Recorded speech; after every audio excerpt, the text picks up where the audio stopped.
ને હવે સમાચાર જોઈએ વિગતવાર તો મહત્વપૂર્ણ સમાચાર અમદાવાદ શહેરમાં કોરોના ઘાતક બન્યો છે અને વધુ ઘાતક બની રહ્યો છે।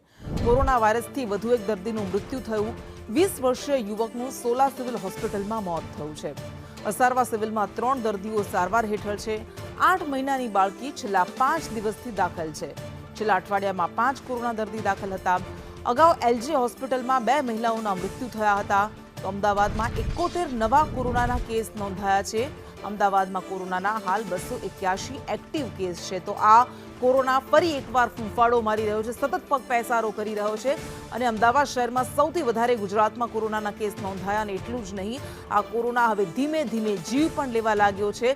વધુ એક દર્દીનું મૃત્યુ થયું। આ યુવક કે જે સારવાર લઈ રહ્યો હતો તેનું મૃત્યુ થયું। 20 વર્ષીય યુવકનું સોલા સિવિલ હોસ્પિટલમાં મોત થયું છે અને બીજી બાજુ કેસમાં સતત વધારો થઈ રહ્યો છે। છેલ્લા 24 કલાકની અંદર વધારે 71 પોઝિટિવ કેસ નોંધાયા અને આ સાથે જ અમદાવાદ શહેરમાં કુલ 281 એક્ટિવ કેસ થઈ ગયા છે, જેમાં ઉત્તર પશ્ચિમ ઝોનમાં સૌથી વધારે 95 કેસ નોંધાયા, જ્યારે પશ્ચિમ ઝોનમાં 86 કોરોના પોઝિટિવ દર્દીઓ છે।